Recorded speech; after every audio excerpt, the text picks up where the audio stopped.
बिस्मिल्लाहिर्रहमानिर्रहीम इय्याका नअब्दु व इय्याका नस्तईन। अस्सलाम वालेकुम टू ऑल। हम अपनी आज की डिस्कशन के अंदर स्ट्रक्चर ऑफ नेफ्रॉन के ऊपर डिस्कस करने लगे हैं।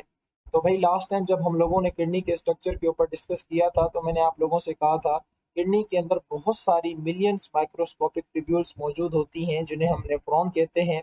अब ये जो नेफ्रॉन्स हैं ये किडनी का स्ट्रक्चरल एंड फंक्शनल यूनिट कहलाते हैं। क्यों? क्योंकि किडनी के अंदर जो भी ऑस्मोरेगुलेशन होती है या जो भी एक्सप्रेशन होती है ना, वो सारी की सारी कहाँ होती है? नेफ्रॉन के अंदर होती है। तो इसलिए नेफ्रॉन को जो है वो किडनी का structural and functional unit consider किया जाता है। इस इमेज के अंदर यहाँ पे आप ये छोटा सा स्ट्रक्चर देख सकते हैं नेफ्रॉन का। अब बेटा ये जो नेफ्रॉन होता है ना, इसके मुख्तलिफ किस्मों के क्या होते हैं? पार्ट होते हैं, और उन पार्ट्स के अंदर जो है वो मुख्तलिफ किस्मों का क्या होता है? काम होता है। ये कुछ पार्ट लिखे हुए हैं, ग्लोमेरुलस है, Bowman's capsule, Malpighian body, proximal convoluted tubule, descending limb, loop of Henle, ascending limb, distal convoluted tubule, और लास्ट में हमारे पास कलेक्टिंग डक्ट्स है। इस इमेज के जरिए हम हर एक पार्ट का काम देखेंगे कि हर एक पार्ट के अंदर क्या काम हो रहा है। तो सबसे जो पहला पार्ट है वो है हमारे पास ग्लोमेरुलस। अब ये जो ग्लोमेरुलस है ना, ये बेसिकली एक नेटवर्क है कैपिलरीज का। ये वाला जो स्ट्रक्चर आपको नजर आ रहा है ना, ये सारा का सारा ये एक नेटवर्क बना हुआ है कैपिलरीज का। और इस कैपिलरी के नेटवर्क को क्या कहा जाता है? ग्लोमेरुलस कहा जाता है। अच्छा, इस नेटवर्क ऑफ कैपिलरीज के अंदर काम क्या होता है? तो यहाँ पे होती है फिल्ट्रेशन। देखें, अब यहाँ पे जो ब्लड आ रहा है ना, उस ब्लड के अंदर हमारा जो मेन टारगेट है वो है यूरिया। हमने यूरिया को बाहर निकालना है। लेकिन यूरिया के साथ अब जो ब्लड आ रहा है, अब उस ब्लड के अंदर तो काम की चीजें भी हैं ना।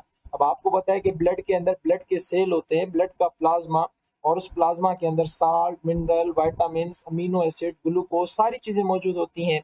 हमने तो जस्ट यूरिया को निकालना है, और एक्सेसिव वाटर को निकालना है, और एक्सेसिव साल्ट को निकालना है। तो बाकी जो भी चीज होगी ना, उसको हम फिल्टर करके पीछे दोबारा ब्लड सर्कुलेशन में भेज देंगे। बाकी जो मेन हमारा टारगेट है यूरिया, और जो एक्सेसिव वाटर है या जो एक्सेसिव साल्ट है, फिर उसको हम बॉडी से निकाल के बाहर फेंक देते हैं। तो ये जो फिल्ट्रेशन का काम होता है ना, ये सारा का सारा काम पे होता है, ग्लोमेरुलस पे होता है। ठीक है। बाकी जो फिल्ट्रेशन की डिटेल वो आगे नेक्स्ट लेक्चर के अंदर आ रही है, वहां पे इंशाल्लाह हम कर लेंगे। और उसके बाद जो हमारे पास नेक्स्ट पार्ट है वो है हमारे पास बोमार्स कैप्सूल। अब ये भाई बोमार्स कैप्सूल क्या है? ये कप लाइक स्ट्रक्चर है, आप लोगों को नजर आ रहा होगा। इसका एक काम तो आप लोगों को यहीं से पता चल रहा होगा कि इसका एक काम ये होता है कि ये ग्लोमेरुलस को होल्ड करके रखता है। ठीक है। और इसका जो दूसरा काम होता है ना, इसका दूसरा काम होता है फिल्ट्रेशन करवाना। तो ये भी कहीं ना कहीं फिल्ट्रेशन के अंदर जो है वो अपना रोल प्ले करता है। और इंशाल्लाह जब हम फिल्ट्रेशन पढ़ेंगे तो मैं डिटेल में समझा दूंगा। अच्छा, उसके बाद जो नेक्स्ट पार्ट आता है वो है हमारे पास प्रॉक्सिमल कन्वोल्यूटेड ट्यूब्यूल, या जिसे शॉर्ट फॉर्म में पीसीटी कहा जाता है। अच्छा, अब ये वो पार्ट है जहाँ पे आप लोगों के अमीनो एसिड एब्जॉर्ब हो जाते हैं, रीएब्जॉर्ब होकर दोबारा ब्लड में चले जाते हैं। जो ग्लूकोज है वो भी दोबारा रीएब्जॉर्ब होकर ब्लड सर्कुलेशन में चला जाता है। साल्ट भी रीएब्जॉर्ब होकर ब्लड सर्कुलेशन में चला जाता है, और वाटर जो है वो भी रीएब्जॉर्ब होकर ब्लड सर्कुलेशन में चला जाता है।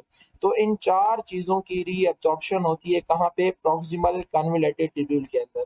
पर आपने याद रखना है, अमीनो एसिड यहाँ पे कंप्लीट रीअब्जॉर्ब हो जाते हैं, ग्लूकोज यहाँ पे कंप्लीट रीअब्जॉर्ब हो जाता है, पर जो साल्ट है उसकी अभी तक कुछ कंसंट्रेशन मौजूद है, और जो वाटर है उसकी भी कुछ कंसंट्रेशन अभी तक मौजूद है, जो कि हमें क्या करनी है? रीअब्जॉर्ब करनी है। अच्छा, उसके बाद जो भी फिल्ट्रेट है, अच्छा अब इसके अंदर जो चीज आ गई ना एक बार प्रॉक्सिमल कन्वोल्यूटेड के अंदर, तो अब हम ना उसे ब्लड कहेंगे, ना यूरिया कहेंगे, ना कुछ कहेंगे, हम उसे कहेंगे फिल्ट्रेट। अब ये जो फिल्ट्रेट है ये आगे आ जाएगा अगले पार्ट के अंदर, जिसका नाम क्या है? Descending limb. आपने याद रखना है, डिसेंडिंग लिम्ब के अंदर क्या होता है? सिर्फ और सिर्फ वाटर रीअब्जॉर्ब होता है, वो भी कंप्लीट नहीं, क्योंकि आगे कहीं और वाटर की रीअब्जॉर्प्शन और भी होनी है। तो यहाँ से वाटर क्या हो जाता है? रीअब्जॉर्ब हो जाता है। और आपने याद रखना है, ये जो डिसेंडिंग लिम्ब है ना, ये सिर्फ और सिर्फ परमिएबल होती है किसके लिए? वाटर के लिए। यहाँ से किसी भी साल्ट की रीअब्जॉर्प्शन नहीं होती। आपने याद रखना है, ये सिर्फ और सिर्फ किसके लिए परमिएबल है? वाटर के लिए। साल्ट के लिए क्या होती है? इम्परमिएबल होती है। अच्छा, उसके बाद आपको जो नेक्स्ट पार्ट नजर आ रहा है वो आ रहा है असेंडिंग लिम्ब। अब इस असेंडिंग लिम्ब के अंदर क्या होता है? जितना भी साल्ट होता है ना, वो सारा का सारा क्या हो जाता है? रीअब्जॉर्ब हो जाता है। सही है। और आपने याद रखना है, ये वाला जो पार्ट है ना, ये वाटर के लिए क्या होता है? इम्परमिएबल होता है। यानी देखें, ये दोनों एक दूसरे के क्या है? अपोजिट है। यहाँ पे वाटर रीअब्जॉर्ब हो रहा है तो साल्ट के लिए इम्परमिएबल है। यहाँ पे साल्ट रीअब्जॉर्ब हो रहा है तो वाटर के लिए क्या है? इम्परमिएबल है। अब इन असेंडिंग लिम्ब को और डिसेंडिंग लिम्ब को दोनों को मिला के क्या कहा जाता है? कि ये लूप ऑफ हेनले के पार्ट है। अब ये जो यू शेप का स्ट्रक्चर आपको नजर आ रहा है ना, इसको कहा जाता है लूप ऑफ हेनले। बेसिकली एक साइंसदान का नाम है जिसने असेंडिंग एंड डिसेंडिंग लिम्ब पे ये काम देखा था कि यहाँ से वाटर रीअब्जॉर्ब होता है, साल्ट के लिए ये पार्ट इम्परमिएबल होता है, और यहाँ से असेंडिंग लिम्ब से साल्ट रीअब्जॉर्ब होता है और ये वाटर के लिए क्या होता है, इम्परमिएबल होता है। इसका एक रीजन है, वो इंशाल्लाह मैं आपको आगे चल के समझा दूंगा। अच्छा, उसके बाद अगर हम नेक्स्ट पार्ट की तरफ बढ़ते हैं तो वो हमारे पास कौन सा है, वो हमारे पास डिस्टल कन्वोल्यूटेड ट्यूब्यूल है। अच्छा, इस डिस्टिल कन्वोल्यूटेड ट्यूब्यूल के अंदर क्या होता है, यहाँ पे साल्ट की कंसंट्रेशन क्या हो जाती है, एडजस्ट हो जाती है। यानी जितना भी साल्ट रीअब्जॉर्ब होना होता है ना, वो सारा का सारा रीअब्जॉर्ब हो जाता है। बाकी जो भी एक्सेसिव साल्ट होगा ना, उसको अगले पार्ट में भेज दिया जाएगा। तो इसलिए आप लोगों से कभी कभी टेस्ट में पूछा भी जाता है कि साल्ट की कंसंट्रेशन कहाँ एडजस्ट होती है, तो आप लोगों ने बताना है कि वो डिस्टिल कन्वोल्यूटेड ट्यूब्यूल के अंदर, जिसे शॉर्ट फॉर्म में DCT कहा जाता है। अच्छा, अब जो भी फिल्ट्रेट होगा उसे आगे भेज दिया जाएगा नेफ्रॉन के लास्ट पार्ट के अंदर, जिसका नाम क्या है, कलेक्टिंग डक्ट। ये वो पार्ट है जहां पे वाटर की कंसंट्रेशन क्या हो जाती है, एडजस्ट हो जाती है। यानी जितना भी पानी बॉडी के अंदर रिक्वायर्ड होता है वो सारा का सारा रीअब्सॉर्ब हो जाता है। जो भी एक्सेसिव वाटर है उसको बॉडी से निकाल दिया जाता है। और ये वो पार्ट है जहां पे आपका फिल्ट्रेट जो है वो ऑलमोस्ट क्या बन जाता है, यूरिन बन जाता है। सही है।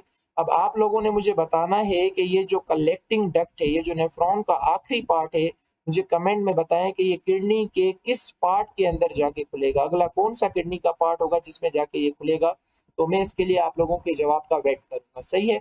तो ये कुछ नेफ्रॉन के पार्ट थे और उनके आप लोगों ने काम देखे। कोई मुश्किल काम नहीं है, जो भी चीजें थी सारी मैंने आप लोगों से शेयर कर दी हैं। एक बार मैं आप लोगों को थ्योरी समझा देता हूँ जो आप लोगों की किताब के अंदर लिखी हुई है। अच्छा देखें, ग्लोमेरुलस के बारे में मैंने आपको बताया कि ये नेटवर्क है कैपिलरी का जहाँ पे फिल्ट्रेशन होती है। बोमांस कैप्सूल के बारे में बताया, ये कप लाइक स्ट्रक्चर है जो कि ग्लोमेरुलस को होल्ड करता है और यहाँ पे भी फिल्ट्रेशन होती है, फिल्ट्रेशन में मदद करता है।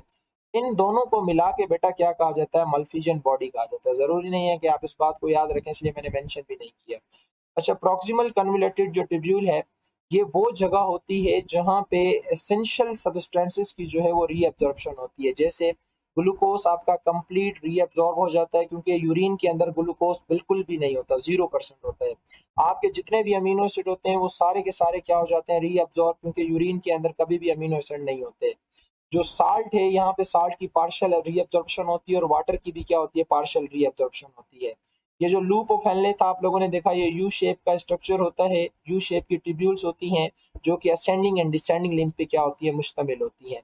अच्छा, उसके बाद हमने डिसेंडिंग लिम्ब के अंदर क्या देखा था कि ये वो जगह थी जहाँ पे वाटर की क्या हो रही थी, रीअब्जॉर्प्शन हो रही थी। और हमने ये भी देखा था कि ये साल्ट के लिए बिल्कुल क्या होता है, इम्परमिएबल होता है। जबकि हम असेंडिंग लिम्ब की बात करें तो यहाँ पे सोडियम की और क्लोराइड की, अब ये दोनों साल्ट है, इसकी रीअब्जॉर्प्शन हो रही है, जबकि ये वाटर के लिए बिल्कुल क्या होता है, इम्परमिएबल होता है। आपने याद रखना है।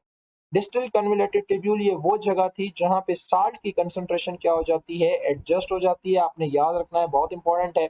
और कलेक्टिंग डक्ट वो जगह है जहां पे फिल्ट्रेट जो है वो ऑलमोस्ट यूरिन बन जाता है और जो वाटर की कंसंट्रेशन है वो बिल्कुल क्या हो जाती है, एडजस्ट हो जाती है। तो मुझे उम्मीद है कि आज का लेक्चर जो है वो आप लोगों को अच्छे तरीके से समझ आ गया होगा। जस्ट एक और चीज मैं आप लोगों के साथ शेयर करता हूँ और फिर इजाजत चाहता हूँ। देखें, इसको हम प्रॉक्सिमल कन्वोल्यूटेड ट्यूब्यूल क्यों कहते हैं, क्योंकि ये बोमांस कैप्सूल के करीब है। लफ्ज प्रॉक्सिमल उसके लिए इस्तेमाल होता है जो चीज करीब होती है। तो ये प्रॉक्सिमल कन्वोल्यूटेड इसलिए कहलाता है क्योंकि ये बोमांस कैप्सूल के करीब है। अब इसको हम डिस्टिल क्यों कहते हैं, आप इतने तो समझदार होंगे ही, क्योंकि ये बोमांस कैप्सूल से दूर है। तो डिस्टिल का लफ्ज किसके लिए इस्तेमाल होता है, दूर के लिए, और प्रॉक्सिमल का लफ्ज इस्तेमाल होता है करीब के लिए। इसको अच्छे तरीके से पढ़ें, समझें। जहां भी कंफ्यूजन है आप कमेंट बॉक्स में आके मुझसे पूछ सकते हैं और मुझे ये जवाब भी दें कि कलेक्टिंग डक्ट से जो यूरिन बना है वो निकल के किडनी के किस पार्ट में जाएगा। तब तक के लिए अल्लाह हाफिज, अपना बहुत सारा ख्याल रखिएगा।